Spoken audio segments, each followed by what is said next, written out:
அதனால என்ன செய்யக்கூடாது, அப்படி பார்த்தா வீடு கட்டக்கூடாது, வீட்டுக்கு முன்னாடி தார்பாய் போட்டுறணும், யாரும் பார்க்காதீங்க. அவன் பெண்கள் ஆண்கள் யாரும் அழகா இருந்தாங்கன்னா மூஞ்ச மறைச்சிடணும். ஆண்கள் நல்ல ஆஜாபாவனா இருந்தா உடம்புல புருகா போட்டுறணும், ஆண்களும் புருகா போட்டுரும். யாரையும் யாரும் ரசிக்கவே கூடாது, எதுவும் சொல்லவே கூடாது, ஒண்ணுமே சொல்லக்கூடாது. அவன் பொறாமையில எதுவுமே அந்த மாதிரி ஆகிப்போம்.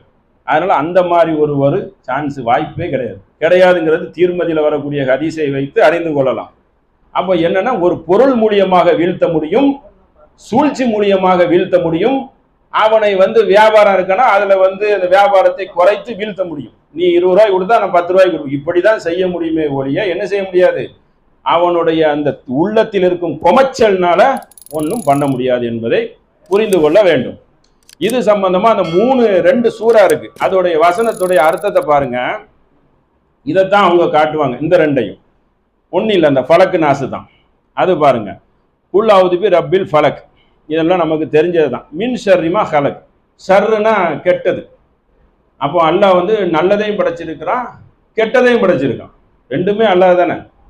சர்ரன் ஹைரிஹி மினல்லாஹி தாலா, நல்லதையும் கெட்டதையும் விதியை படைத்ததை நம்பணும். இதை அல்லாஹ் படைக்கல, இன்னொன்று அல்லாஹ்வுடைய அதிகாரம் என்னத்துக்கு வருது? அப்போ ரெண்டையுமே அவன் தான் படைத்தான், சோதனைக்காக. எப்படி ஒரு மனிதன் செயல்படுகிறான் என்பதற்கு ரெண்டையும் வச்சாதான் என்ன இருக்கும், அது சிறப்பா இருக்கும். முன்ன மட்டும் வச்சா நல்லா இருக்காது.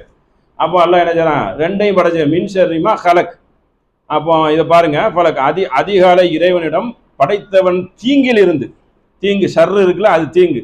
அது என்ன செய்யணும், வமின் ஷர்ரி காசிக்கின் இதா வக்கப், அந்த இருள்களில் தீங்கை விட்டும் முடிச்சுகளில் ஓதும் பெண்களின் தீங்கை விட்டும். இந்த முடிச்சானிங்கிறத நல்லா கேட்டுக்கிறணும். முடிச்சானினா மூசா நபி கூட என்ன செய்வாங்க, எனக்கு லிசானிஹி, நாக்குல முடிச்சானி இருக்கு, யா அல்லாஹ் அதை எனக்கு லேசாக்குன்னு துவா செய்வாங்க. இந்த முடிச்சாணி போடுறதுன்னா பெண்கள் பெண்பால்ல சொல்றான் அல்லாஹ். பெண்கள் கேடுன்னா கேடு செய்யறது தான். நேற்று சொன்னோம்ல, அந்த பகராவுடைய 102 வசனம் ஒன்னடக்க ஒன்னை சொல்லி மூட்டி விடுறது. இந்த 102வது வசனத்தை நேற்று நம்ம முழுமையா படிச்சு காட்டணும். என்னெல்லாம் செய்ய முடியும், மனைவி புருஷனுக்கு மத்தியில பிரிக்க முடியும், நண்பர்களுக்கு மத்தியில ஒரு மூட்டி விரிசல் பண்ண முடியும். அப்ப அந்த மாதிரி செயலை தான் செய்ய முடியும். எந்த மாதிரி செய்ய முடியாது, 2 விஷயம் செய்ய முடியாது. இது எப்போ வச்சுக்கிறணும், 2 விஷயம்.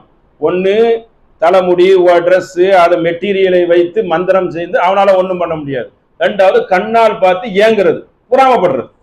இந்த 2 முடியுங்கிறாங்க அறிஞர் பெருமக்கள். அதிகமான 2 இருக்கு, 2 பண்ணுனா முடிஞ்சிடும் அப்படின்னா காட்டணும் நடைமுறையில. அப்புறம் 2ஐயும் கண்டிச்சு நம்ம ஏக ஹதீஸ் சொல்லி இருக்கிறோம். இந்த 2ஐயும் செய்யறவன் நரகவாசின்னு சொல்லி 4 நாளா ஹதீஸையும் குரான் வசனங்களையும் பதிவு பண்ணியாச்சு. திரும்ப சொல்ல முடியாது, அவ்வளோ வசனங்களை